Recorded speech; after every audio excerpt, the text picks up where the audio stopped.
this day, that day, and the other day. All the days start to blend in. Yesterday, my son said, well, at least tomorrow's the weekend.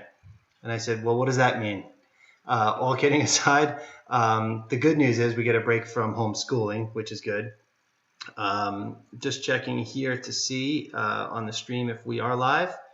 Hopefully we are. I was having some technical difficulties right at the 5:30 hour, and I'm just trying to sync everything up right now.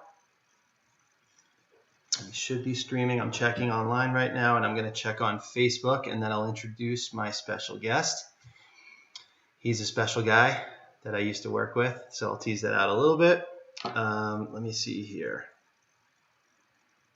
Checking online. I know there's a little bit of a lag between the governor's website and Facebook. So I don't know. Are you seeing it, Ryan, on Facebook? Let me check. All right, great. We are live. So now I'm going to go into Facebook. I'm going to share this out. And let's see here. All right, I'm in the message box. I appreciate everyone's patience as we go live. I'm going to share this out to a few pages. Let's see.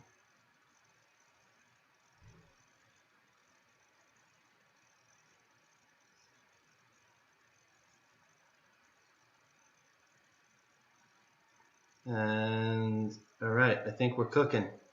So let me just put this in one other spot here. Great, and now all I need to do is sync Zoom. So I was having a problem with my computer, and I was trying to do it a bunch of different ways. It seemed to work last week when I interviewed Mike DeLucia from Hollywood Motors, where I was actually able to use the same computer's video camera for both Zoom and the streaming software OBS that I have to use here. So now let me add in sharing out on the page here. Let's see, window capture.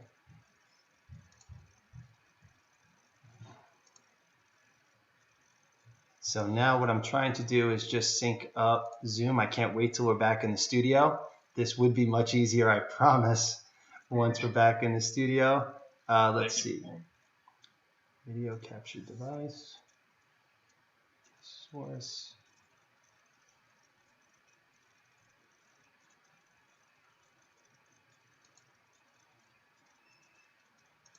Let's see here.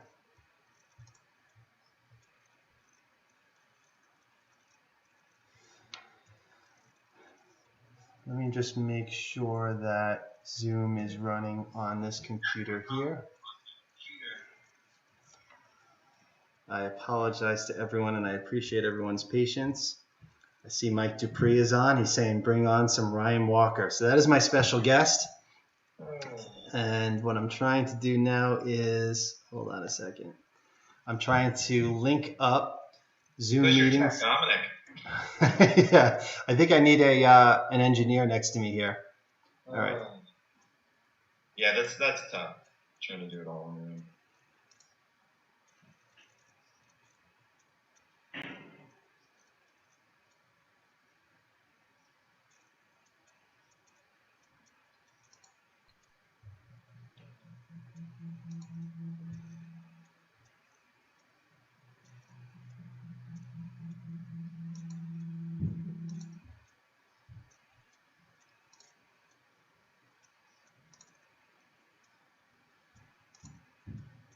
So all right, let me mute this here. So far, it's going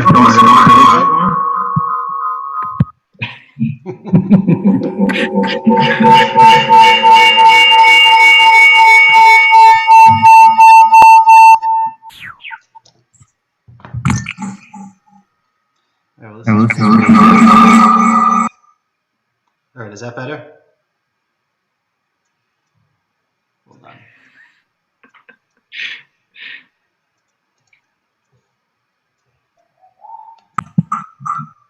Can you hear me, Ryan? Yeah. Okay, that's good. So, OBS for a second.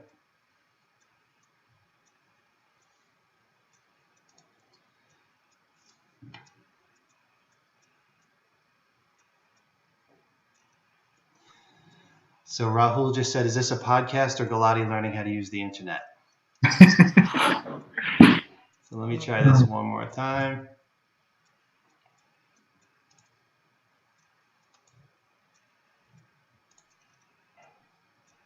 Is it also on the YouTube? Yes, it should be. And Mike Kaplan said, I thought you two would be funnier. All right. Oh, wait. Okay. Let's see here. So we should be good finally. We just have to stick with the extra pain right now. I'll play with that in a little bit if I can, but I'm very sorry for the technical difficulties to everyone. I appreciate everyone's patience. Again, my name is Tom Galati. This is Cruising the Pike with Tom Galati. I have a very special guest with me today, none other than Ryan Walker. Hello, Ryan. What's up, Tom? Thanks for having me on, buddy. Thank you so much for joining me, and thanks for your patience. Are you drinking anything tonight? I am. Am I visible or just you're visible? You're visible. Okay. I've got Michigan's finest from Old Nation, M43. Very cool. So I'm drinking a very special drink. I'm trying to use it with the background here. It's called Whatever We Have Left in the Liquor Cabinet. So actually, this is my new favorite drink. It's called a paper plate. Have you ever heard of it? No. It sounds like a made-up drink. And maybe it is, but if you look it up, you'll actually see that it is a real drink. I think it could be made with either bourbon or whiskey, and then it has the Italian mixers in there, Aperol and Campari, and a little bit of lime juice.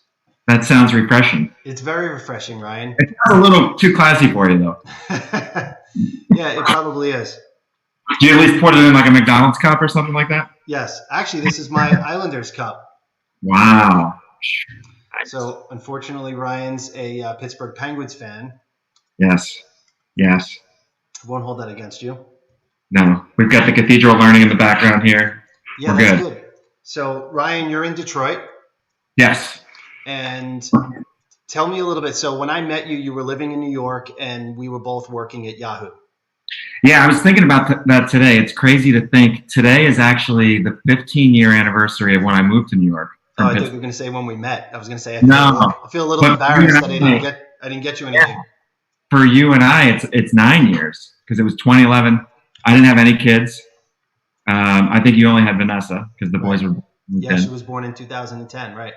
Yeah, and it's just wild to think about how much time has gone by. I feel like this quarantine has made everyone sort of think about life and how fast it typically moves now that we're forced to go slow. Yeah. So, yeah. Yeah, no, I totally agree. So I was in New York from 2005 to 2013 and took the job at LinkedIn because they were going to let me move to Detroit. And I've been working in automotive. So from LinkedIn on, and even back when I was at WSJ before. But I've been in Detroit now for the last 7 years, and I've been at Car Gurus for about 3. And it's a crazy time for all. I feel like from an economic standpoint, everyone's looking at the car business. Yep. And we're just trying to give our partners as much data as we can so that they can see, okay, what are people doing? What are people thinking? What does consumer sentiment look like? Consumer confidence? All right. So and look ahead. I think this is a perfect place to start. So explain to everyone what Car Gurus is for the people that don't know, and then please explain your role at Car Gurus. Yeah, great question. So Car Gurus is a car shopping platform. It's the largest in the U.S. So a lot of people are like, oh, you mean like Cars.com or Auto Trader? And the short answer is it's less of a household name than those, just because we haven't spent as much on branding. But if you were to look at our audience compared to all the other car shopping sites out there and combine them, we're still bigger. So our data is really relevant, especially at a time like this, the reports that we're able to send. But my role as a client partner is I look after all the East Coast brands, so mostly European automotive brands, and help out with Canada and our FinServ team as well. Yeah, a lot of the agencies and actually a lot of those companies like BMW and Mercedes Benz, they all have hubs in the Northeast, right? A lot of them. Yeah, yeah, almost all of them. Mercedes is down in Atlanta now, but all their agencies are in New York. And so when you're speaking to them about the audience at Car Gurus, what's the story? You're basically, so people are coming to Car Gurus who are shopping for a car, essentially, Exactly. or that's one of the reasons why they're coming there.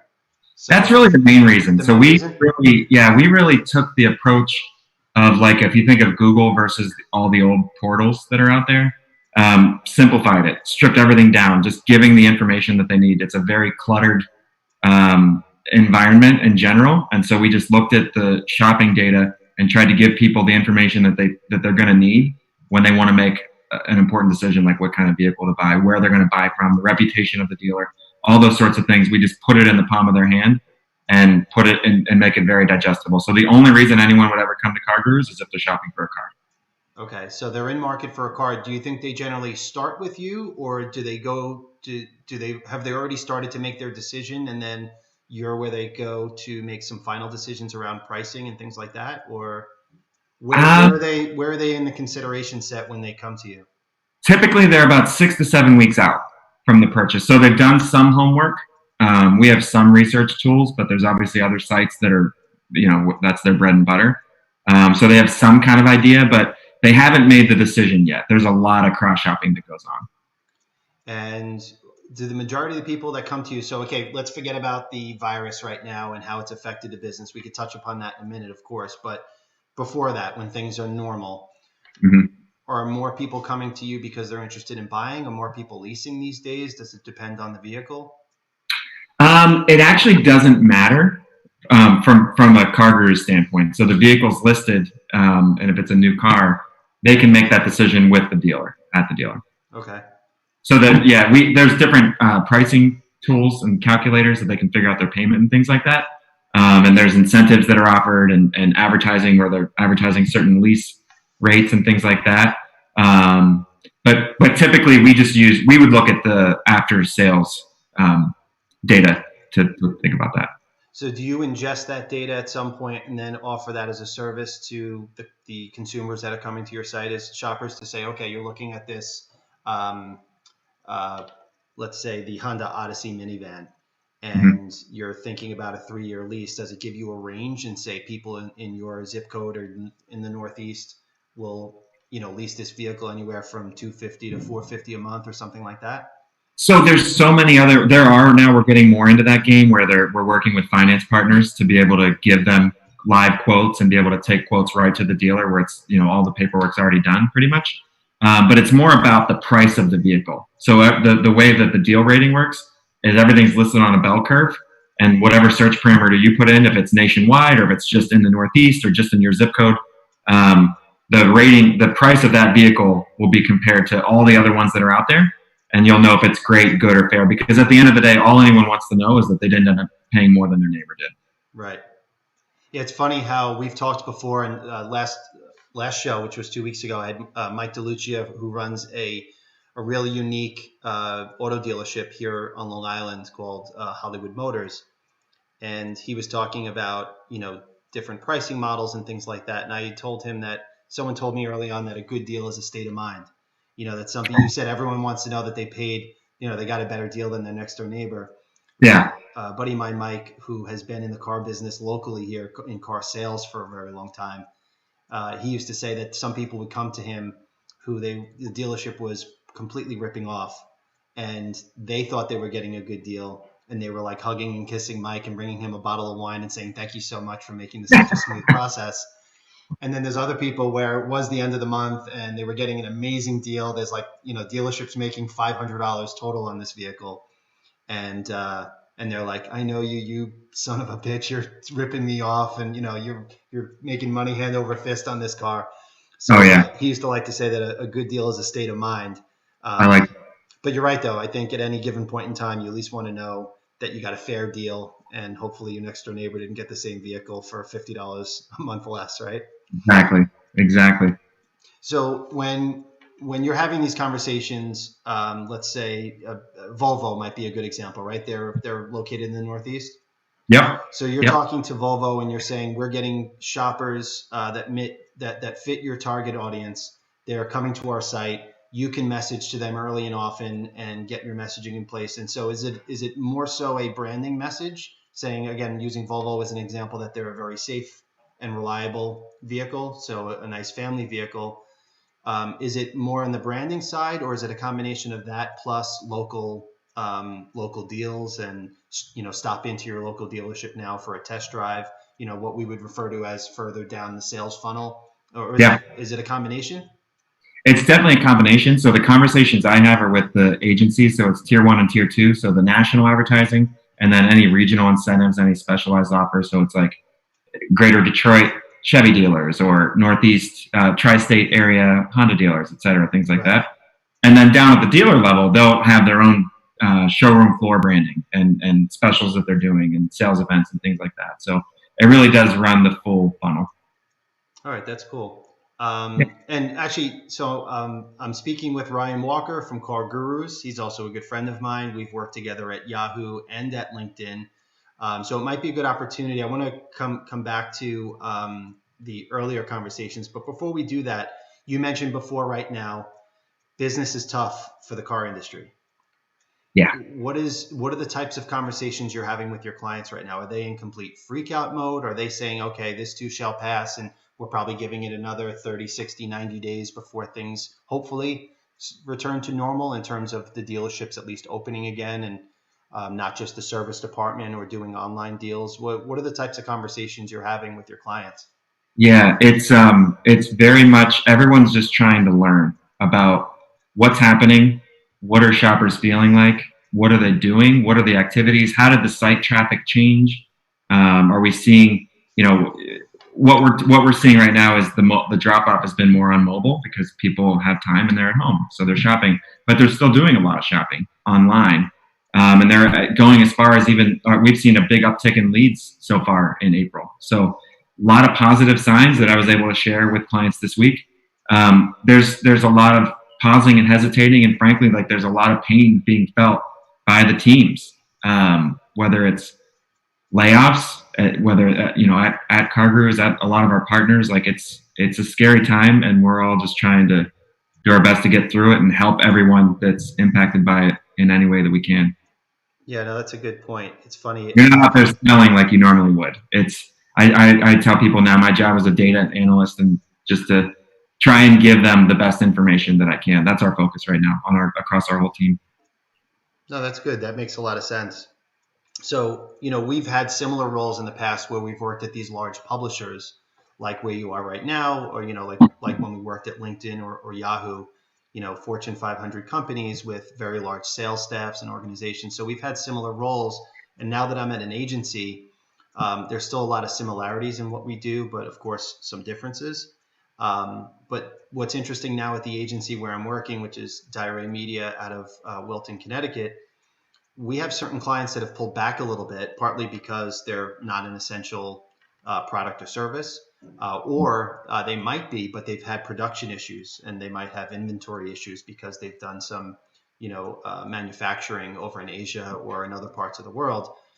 And those people have pulled back a little bit, but then we've had some other clients, that are starting to increase their advertising because they're considered an essential product or service.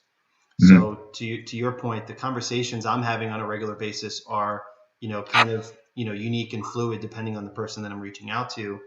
And the sales folks that are on my team, the directives that I've been, sharing with them and my thoughts were, let's only focus on, the outreach right now for new clients. Let's only focus on essential clients and services, because if not, you're just going to seem like you're completely tone deaf, and it could be extremely insensitive if, again, clients are dealing with large scale layoffs or furloughs and things like that. And here you are trying to sell advertising solutions to them.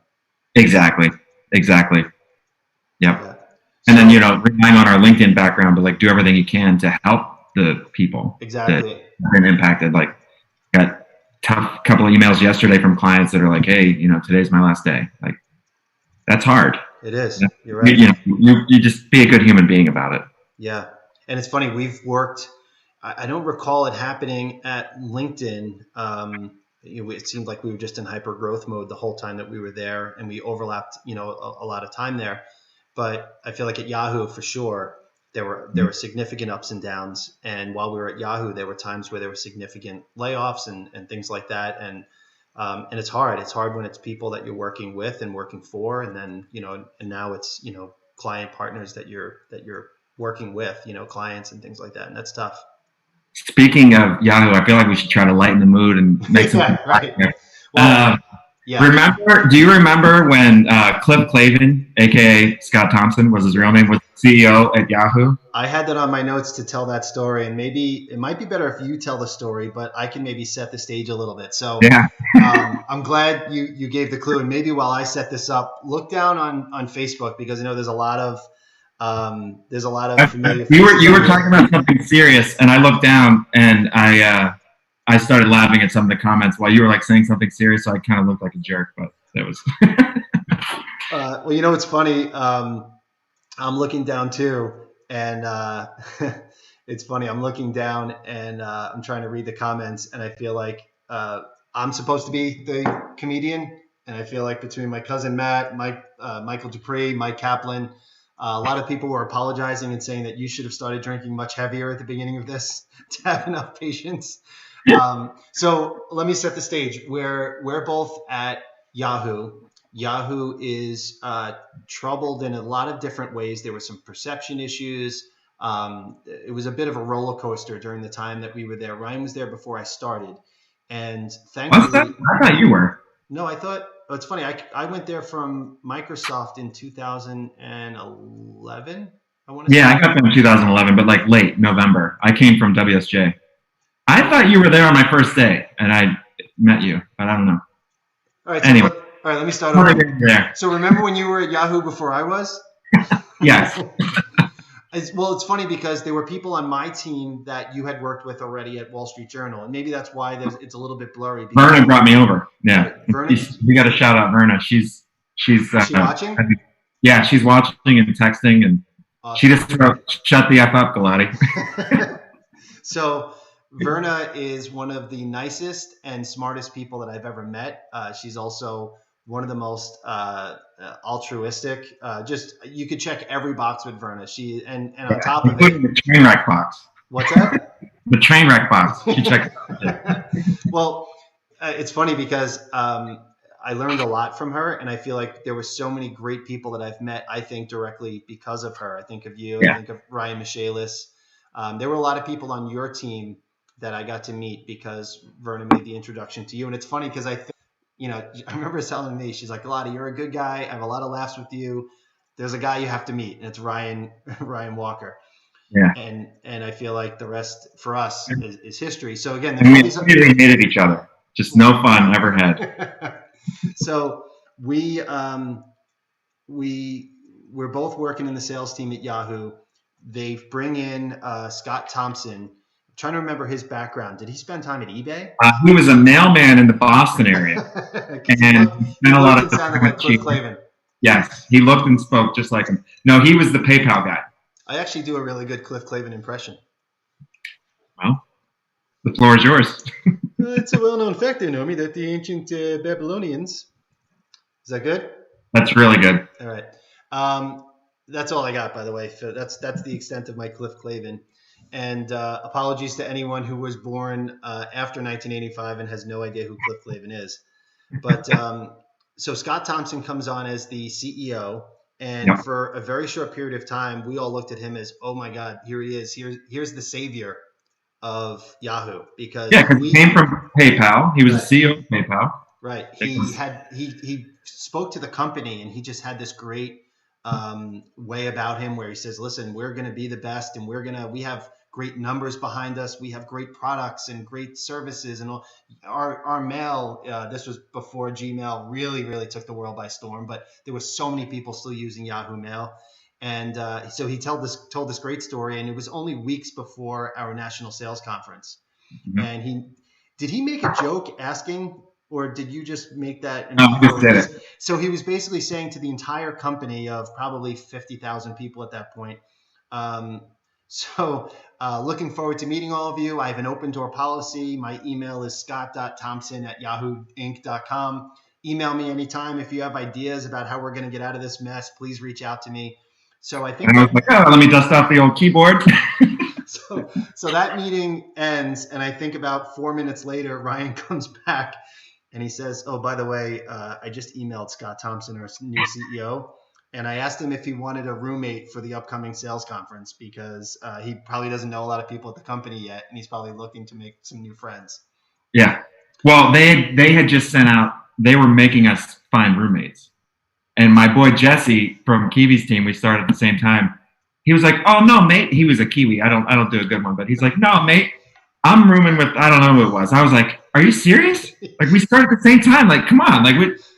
So I was like, all right, I'm going to ask Scott Thompson to be my roommate. He politely declined. Right. But, yeah. And then just for a very quick aside, so Marissa Meyer comes on the scene. And that was an interesting, it felt like it was going to be a big turnaround, but Scott Thompson. You were still there when she came on board? Yeah. Because once he got fired for lying on his resume, for those Right. that don't know, we can kind of wrap that story. Yeah. I was like, wow, this place is really something. And Yeah. Well, that's when I got the job at LinkedIn. that was interesting because so Scott Thompson was the CEO of Yahoo. He lies on his resume, and he says that he has a computer engineering degree, if I'm paraphrasing a little Exactly. bit. Yeah. And And they were like, no, you majored in English. So it's very different. just a slight difference. Obviously, I don't have a computer engineering degree. If not, we would have the start of the show would have been a little bit smoother. But the funny thing is, and I think you'll remember this, Ryan, there was this like split divide between all the people that were working there. Some people were saying, all right, well, who gives a shit because he has a great background at PayPal. Who cares where he went to school? Who cares what his major was? He's got a good direction for this company right now, and we need good leadership. Yeah. And then everyone else was saying, well, if I lied on my resume, I'd be canned tomorrow, right? Right. And a lot of people then were saying it was a moral issue, that it's okay, you either lie on your resume or you don't, or you lie on your application to the company or you don't. And if you do, you should be dismissed. And it was an interesting debate happening because a lot of people were like looking to shuffle it under the rug. And then some other people, again, were taking the moral high ground on it. Yeah. Yeah. So then talk to me. I remember you took a job to go to LinkedIn. It was going to be a big move for you because they were going to, you were going to move to Michigan. Yep. And I remember you telling me, you said, I'm going to run the auto category at LinkedIn. And I said, well, that's cool. What does that mean? Because I was having a hard time initially wrapping my head around before I started working there, what that would really mean in terms of like fleet services and ultimately the story that we started telling too, that professionals are consumers too, and you can message them about the next car or truck they're going to buy. But so tell me what that was like when you went to LinkedIn to run the auto category. Well, let me just say, it's a lot easier to sell car ads to car manufacturers on CarGurus than it was on LinkedIn. Yeah, they'd be like, "What am I doing here?" No, it was. Yeah, the difference was it was more B2B, corporate branding, communications, things like that. Where now it's actual vehicle sales, so completely different. Yeah, that's good. Yeah. And then ultimately, you really started to grow it in a big way, though. And there were some car companies. By the way, my cousin Matt Galati, he just said, "I had to use the bathroom. Did this get funnier?" So, I'm wondering, Matt, how many drinks did you have before this? I see Verna's watching. Yeah. Ryan Carpaccia, is that one of your boys? Ryan Carpaccia, yeah. Carpaccia? Yeah. I think he was looking for pizza recommendations on Long Island. I see Dave Schwartz. So Dave was one of our boys back at LinkedIn. Another great guy. Who's now looking up. Dave Below, I haven't seen him since high school. Look at that. Look at that. Actually, so it's funny, Matt, my cousin. It did get much funnier while you were in the bathroom. Yeah. So now we're going to get back to being serious. So no, I mean, but I feel like we should take a moment here because your name's Tom, and our favorite movie of all time to pull quotes from is Tommy Boy. Yep. And I think we should raise a glass to our man Brian Dennehy. Brian Dennehy from Tommy Boy. Perhaps the greatest line in cinema history which I don't want to steer your thunder. Do you want to say it? Should I say it? Please deliver it. I can get a great look at a T-bone by sticking my head up a bull's ass. But wouldn't you rather take the butcher's word for it? So cheers to Brian Dennehy. Cheers to Brian Dennehy. Tommy Boy, one of the best movies of all time. Certainly one of the best sales movies of all time. Yeah. Glengarry Glen Ross and Tommy Boy. Those are the two. Yeah, it's funny. I mentioned that I was delivering sales tips and tricks to Tirade Media not too long ago, and I had an image from Glengarry Glen Ross with the great speech from Alec Baldwin. And I started describing the movie, and I said, oh, it's such a great sales movie. And then as I started describing it, I was like, it's great because all they do is yell and curse at each other the whole time, and it's raining the whole time. I'm like, actually, it's a terribly sad, depressing sales movie. Yeah, I watched it pretty recently, I think on a flight to like work meetings and stuff. And I was like, man, yeah, this is not that good. But the line when he's like, first prize, new Cadillac. Second prize, steak knives. Third prize, you're fired. Yeah. And it's funny because I watched an interview with Alec Baldwin a few years back, and he said that his whole career he was dying to work with Al Pacino, and he realized he finally got to be in a movie with Al Pacino, and there isn't one scene with the two of them in it. Oh yeah, that's right. Alec Baldwin has that famous like 9-minute soliloquy that you just referenced, and wow, you're really hitting above your average there with the word soliloquy, aren't you? That was like one of the only scenes with Al Pacino not in it at all, and so it was a little interesting fact. I forgot he was in. And there's only like 9 people in that whole movie. Yeah, it's like a core like 5 or 6 actors, and then like 2 or 3 customers that were in it along the way. But it was like literally like 9 actors in that movie total. Yeah. Yeah, so there was that story, and it's funny. I have some Mustang stuff here that I wanted to share because I also want to keep the car theme going. Along with the new normal under quarantine life, every so often, maybe every few days, I get this from my wife. Hey, you know what I think would be a good idea?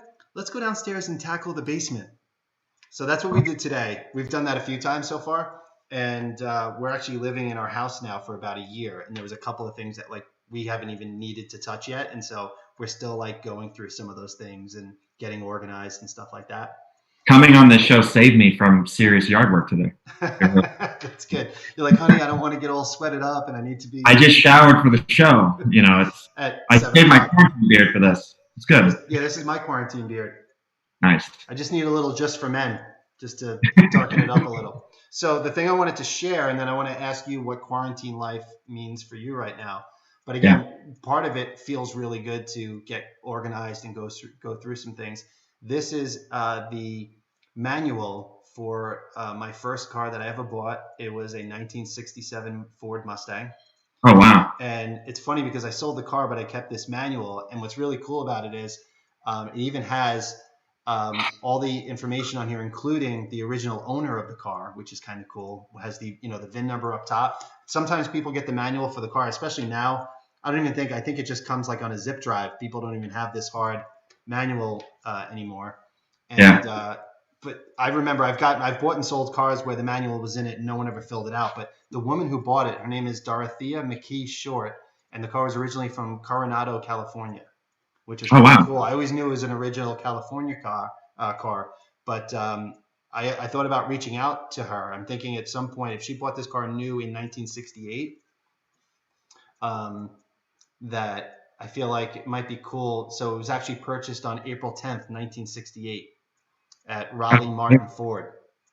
And I thought it'd be kind of cool, like if this is someone's grandmother. Like, of course, it's cool that I have it, but I had this car for 4 or 5 years. I wasn't the original owner.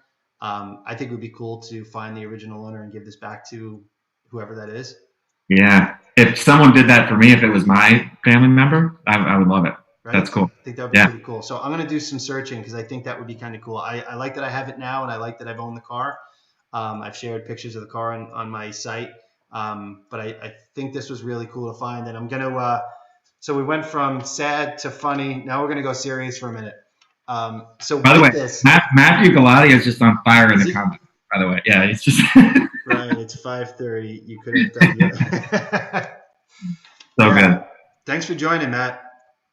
I see Melissa Harrell joined. Good friend of mine. All right, cool. So this letter is dated June 3rd, 1991, and it says, "Dear Thomas." There's only a few people in my life that call me Thomas. Actually, I feel like as I get older, I'm embracing Thomas a little bit more. I know my parents watch every time I do the show, so I know I haven't shared that with them yet. But as I was in high school and middle school, and then after that, I started to go with Tom. But I feel like lately I really starting to embrace Thomas. But I feel like I can't change now, right? Would that seem kind of douchey if I started correcting people and saying no, it's Thomas? Very, but you do you. All right. A good way to do that. I had a buddy who changed his whole name when he changed jobs at Really? one point. Yeah, changed his whole name. I don't want to call him out for it, but if he happens to be on here, he'll know who he is. What does his last name rhyme with? Toast. So June 3rd, 1991, Dear Thomas, congratulations. I know I didn't share in the shopping for this car the way Dad did, but I do share everything else. This is an important day in your life, owning half a car. So basically, I split the car with my dad when we bought it. $1,200 in 1991. I had a paper route. I think I worked at McDonald's for a little bit before this purchase, and I split it with my dad, and I started paying him off a little bit each week, and he never let me pay it off completely. Who's that guy? This is my oldest Henry. He What's saw up, a buddy? page comment in the comment section and brought Daddy a fresh cold one. He's taller than Mike Dupree. Yeah, he really is. Mike Dupree. How old are you? 7. And what grade are you in now? 11? First. Cool. First grade. What's your sport? Basketball. Nice. Henry was just the MVP of his basketball team. So That's awesome. Does he miss school? Do you miss school? He kind of likes the quarantine life. They just switched. So in Michigan, they canceled the school year, and now it's kind of like everybody's in cyber school. So it's an official cancellation right now. Official done. So twice a day, he has a live 30-minute Zoom session with his whole class. So he sees everybody. Obviously, it's not the same, but he does the same thing with like Boy Scouts, with his basketball team. We did a Zoom session with like end of the year awards and stuff. So everyone's doing the best they can, but it's worked out pretty well. Yeah, we're making Anyway, this funny. sorry, I totally interrupted you. It's funny. There's certainly the challenges. With my wife is a school teacher, and between the both of us truly working from home right now and trying to homeschool the kids, during the day it can get very challenging, especially when the kids are like, all right, screw this. Normally we'd be at recess right now, or I'm hungry, which is basically 24 hours a day lately. But there's a lot of really good to come out of this. Like, I'm enjoying making dinner almost every night, either with my wife or with my daughter. My daughter loves to cook, and she's same age as Henry. She's also in first grade. It's like the elements of like all the good stuff from like a snow day, where it's like it's a little fun, it's a lot of family time, it's goofing around, and so there's a lot of that mixed in, which actually feels really good, which is kind of cool. I totally agree. But it's funny though, my son Daniel, who, and I've shared this once before though, he's kind of regimented sometimes, and every night he would always ask me for the longest time when I put him to bed, "Hey Daddy, what are we doing tomorrow?" And I'd be like, "Well, tomorrow's Thursday, and then there's one more day of school after that, and then it's the weekend, and this weekend we're going to the beach." Like I'd always be setting things up a little bit, like, well, tomorrow's Saturday and we're going to a car show or whatever. So every now and then I think he kind of just forgets, and we get into bed and he's like, "Daddy, what are we doing tomorrow?" I'm like, "The same thing we did yesterday and the day before that and the same thing 3 weeks from now." I'm like, we're going to wake up and eat, and then we're going to do some work, and then we're going to eat, and then we're going to do some work and have some pasta. Yeah. My middle son, Garrett, on the week, he always calls weekends and like long weekends and days off. He calls those family days because we're not working and there's no school. And so he still does it even now. I think he did it yesterday. Is tomorrow a family day? I'm like, every day is a family day. So yes, there's work and there's some Zooms, but we're all here. More, I feel like there was the initial shock of everything, and now you're coming around and you're just trying to just be normal. Yeah, no, totally. I agree. And it's funny that I feel like it's really, you said it before, it kind of helps you slow down a little bit. I feel like we were always on the go Yeah. Right, wrong, or indifferent. It's all right. Well, here's Boy Scouts, and then there's T-ball, and then there's soccer, and then there's whatever. And you run into birthday parties, and you don't want your kids to miss out on anything. But this is literally, to a screeching halt. But this has slowed things down, I think, in a really good way. It's so true. And one of the things that I feel like when I said at the beginning of the show, you were like, how long have you lived in Michigan? I'm like 7 years. I never even get the chance to miss New York and our friends because I feel like I've been lucky working in jobs where either the company's based there, so I'm coming regularly, or my clients are based there, to where in those 7 years I've averaged at least one trip a month to New York, all 7 years. And so now to not have any work travel too, it's like you're slowing down. It's every week it was like, who's traveling where? My wife works at Spotify. We're just all over the place. And God bless her. You mentioned that your wife's a school teacher. She has set this. She does the printouts, the schedule. Yeah. Here's your outside time. Here's your learning time. Here's your downtime. I mean, she's got this place humming. So yeah, here's to her, Sarah Grace. Same here. It's a good opportunity to cheers, right? Absolutely. Yep. Giovanna's got. We're both married up. Cheers to marrying up. Definitely. So actually, it's funny. Let me finish this story. Let me finish reading this, and then I want to tell the story about when I roomed with you on the 50th anniversary of the Ford Mustang, and I got to go to Good Morning America because you had a room available. Yeah, did I though, or did you just kind of force your way in? But we'll get to that. Well, I mean, who cares? I mean, now we're just talking about semantics right now. All right, so let me read the story. Read this letter really quick. It ties together my love affair for the Mustang, and then how you helped make that dream come true, Ryan. So, dear Thomas, congratulations. Again, this letter is 1991. I know I didn't share in the shopping for this car the way Dad did, but I do share everything else. This is an important day in your life, owning half a car. Again, I mentioned splitting it with my dad until trying to pay it off along the way. There are many rules that are attached to this, and they are all because we love you, and don't you ever forget that. We are mean for a reason. So again, my mom goes from funny to sentimental to laying down the law. We're mean for a reason. I love you, Mom XO. So it was really cool because I would go to car shows with my dad. We went shopping for this car, and the idea was to work on it and get it in really good condition. We did that. I learned a lot on that car. I learned, how to. And what kind of car was it again? 67 Mustang. Awesome. So what? You razzing me? I think I said 67 Mustang 4 times. I thought you were just bullshitting me. Well, I know that was your first car, but I didn't know this specific one. 67 Mustang. That was right. So I got this car when I was 15 years old, and I worked on it. We parked it in the garage for a little while. Then my mom got a new Camry that got the garage, and I got the backyard. So I'm sorry. What were you gonna say? Just that the year 67 sticks out to me because I worked on a 1987 Chevy Blazer with my dad, and it was a big piece of garbage. I mean, it just the like big the gas tank was falling out. It was like the K5, like the big Bronco style, right? The big one. Yeah, 2-door. No, I mean for back then it was considered a full size in '87. Right.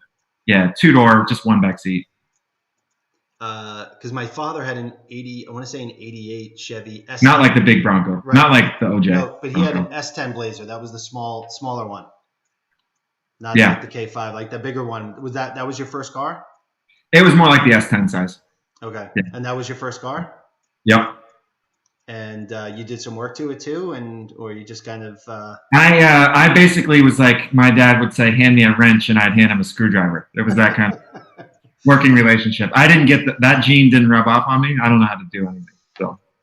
It's funny, there were opportunities with my dad where I got to learn alongside of him, and I learned more from just simply watching him. But I remember as a kid wanting to do so much, and my kids do this too sometimes. Like I was hanging some shelves the other day, and my son Daniel took about 15 minutes to get his work belt going and a measuring tape and black electrical tape. He had everything going.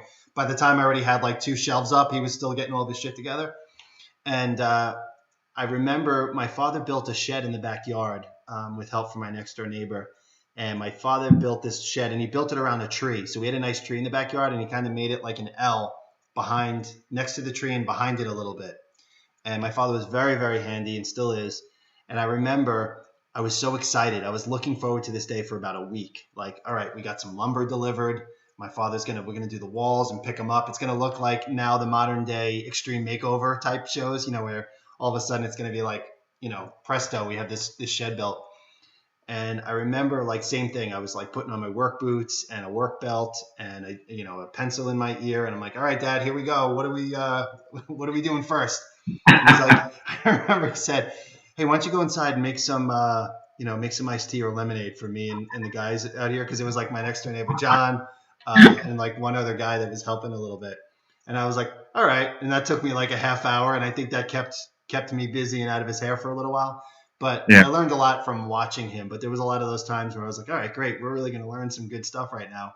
And he would say, hey, why don't you do me a favor and go to the pizzeria and go pick up 3 pies for all the people helping us, put the fence together today or something. Yes.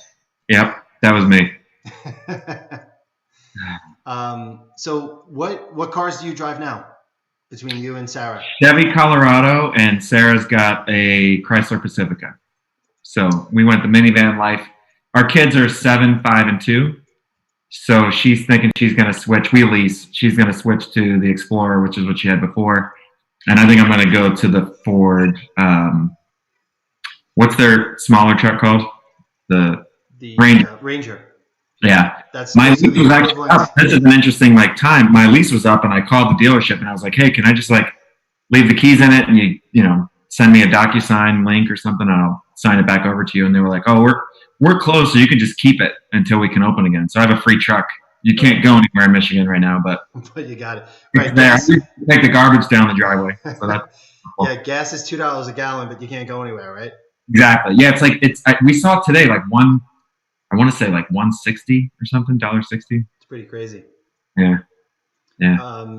I want to take a moment to call out my first and only sponsor at this point is Personal Touch. It's this little company called Lamborghini. I don't know if you've heard of them.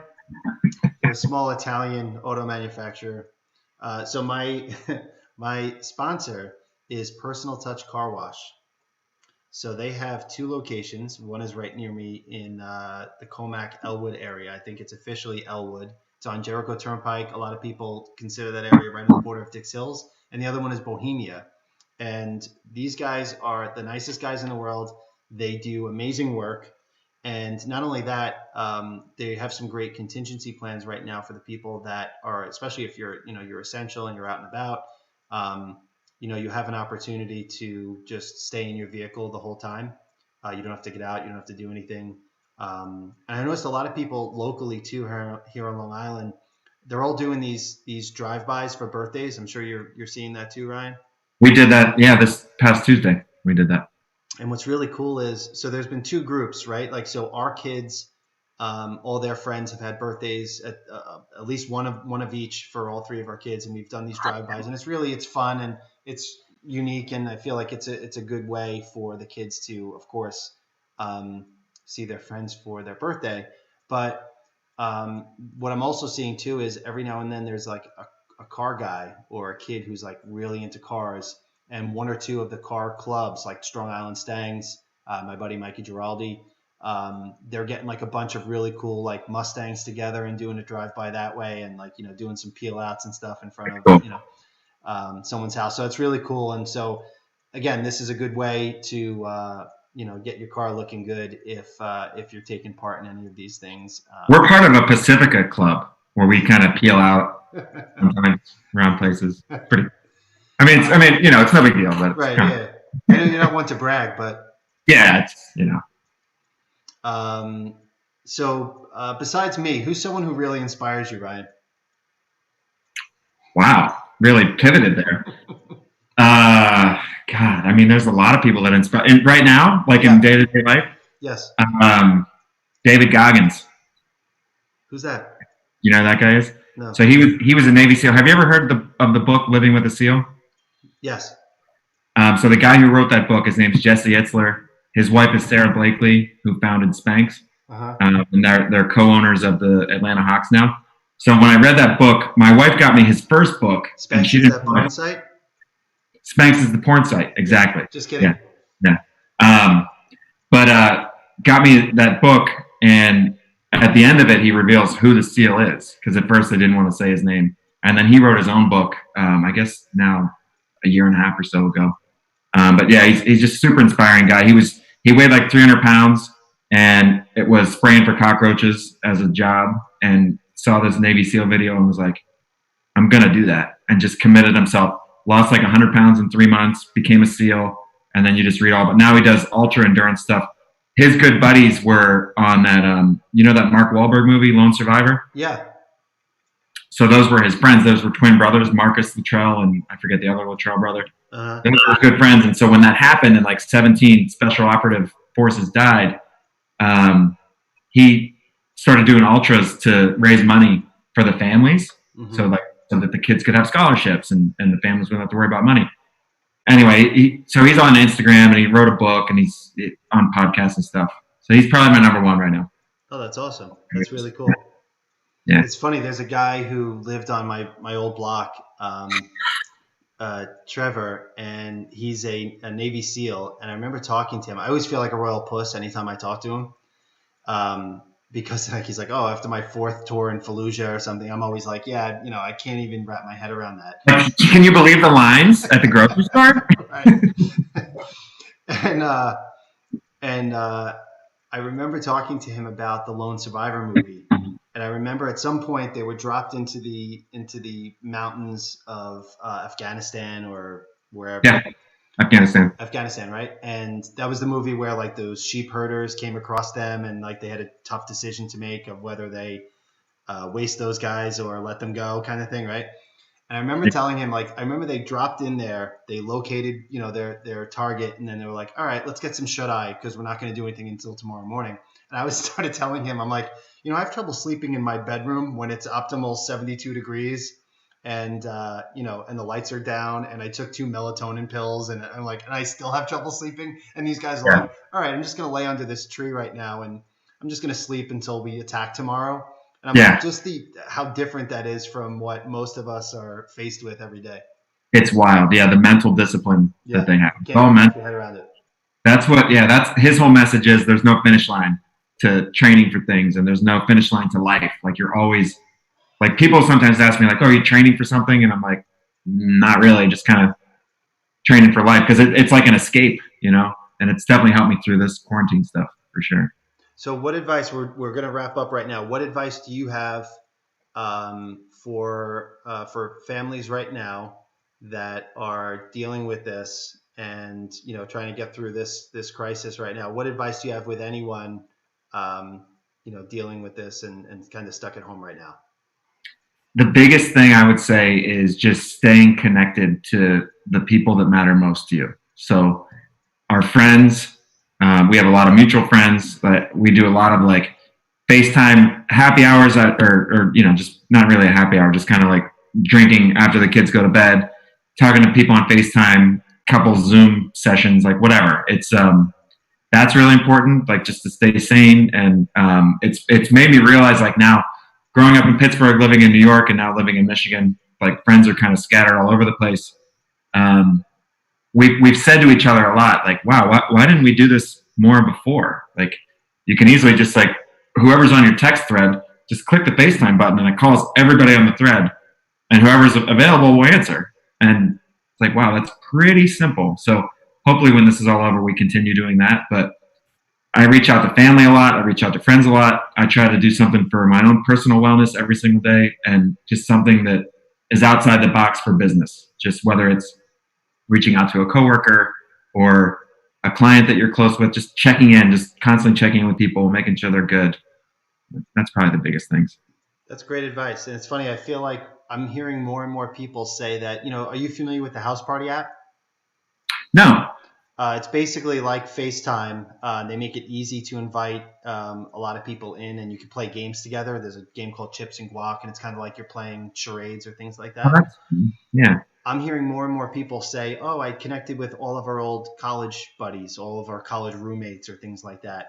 And it's just crazy, like to your point where you say, okay, it took something like this for me to sit down for an hour and have a beer with the people you went to college with, or people you started working with 20 years ago, or whatever it is, right? Or when you bought your first house or had your first apartment or whatever.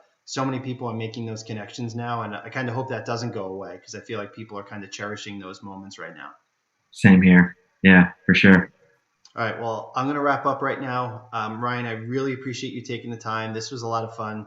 Wait, before you do that though, we kind of like have to finish the Courtyard Marriott story about the Mustang 50th anniversary and how you bullied your way into my room, and you know, there's a shower. I'll try and make that quick, I guess. And please let me know if I'm leaving anything out. Yes, I will. But essentially, I remember we were working at LinkedIn in the Empire State Building. We were on the same team. Reporting into Juliana Jowdy. Maybe she's on, hopefully. I hope so. I don't know. I tagged her, but I don't know. She's probably having... You don't know how to use computers very well because you tried to tag all these people, but you just wrote their names. So but I think, some of those people I think have changed the settings that they can't be tagged because I did that. I don't just think I wrote Juliana Jowdy and that's it. Just because I couldn't get this podcast to start 10 minutes on time. So Juliana is probably having couscous right now and maybe some roots of some wild berries. Yes. Right? Yeah. And some organic. She's probably just finishing up a batch of her homemade kombucha. And some organic, right. Maybe some organic wine. Yeah, maybe some seeds. So we love you, Juliana. And so I get an email from the Mustang Club of Long Island basically saying if anyone can be at Good Morning America tomorrow at 4:30 in the morning. And the email probably said, gabagool, gabagool. So Mustang Shelby Club of Long Island sends out an email. If you could be available tomorrow morning at 4:30 or 5 o'clock in the morning, be at Good Morning America. We could be a part of the taping and unveiling of the 2015 Mustang, which was the 50th anniversary, or 2014. It was the 2014 because the original Mustang was 1960. I'm going to take a wild guess that nobody cares. Who gives a shit, right? So I remember like within 3 minutes, I secured approval from my wife to stay over in the city. I didn't have a bag packed, so I had to go shopping a little bit. I mentioned it to you. I remember turning to you, I think, and saying, hey, you're staying in the city, right? You're like, yeah, I got to marry the Courtyard. Yeah, I was in town for our team Christmas party. And I said, any chance I could room with you? And you were like, I remember you saying, absolutely, of course you can. But now you're saying that that's not how it went down? Well, no, it was. I had to get out of a king bed into a room that had 2 beds because we're close, but I wasn't trying to snuggle up. We're not that close. So Ryan gets for everyone watching at home. Ryan is able to get a different room. He gets a room with 2 queen beds. So it basically says, "Can I get a room for 2 queens?" Me and Ryan. And they said, yes, we can at the last minute because now this is like 4 or 5 o'clock. And it's like the tree had been lit in the city. Like it's a very, and the reason you didn't just get your own hotel room is they were probably like, I think the Courtyard was $500 a night. I remember checking and you're right. It was like the minimum, the best I could get was like $500 for like some flea bag motel. And so I get a room with you. So you're like, yeah, I got 2 queen beds, but they said it's a handicap room. And we're like, whatever. What does that mean? Whatever. We don't discriminate. Yeah. So I remember we were out. We had our company Christmas party. We ate at some nice restaurant. Well, Juliana chose the restaurant, so you and I had to go to McDonald's afterwards. But that's neither here nor there. But either way, it was a nice restaurant. But I remember at some point it's like 11:30 at night, and we're at McDonald's, and Ryan's up ordering, and he says, "I'll have 3 Big Macs, 2 large fries, and a 20-piece McNugget." And then he turns next to me and says, "Tom, I'm sorry, do you want anything?"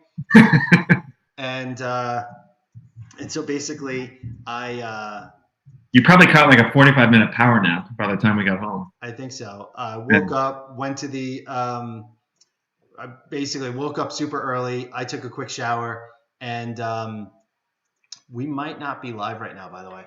Hold on, let me check. No, it's live. People are still coming.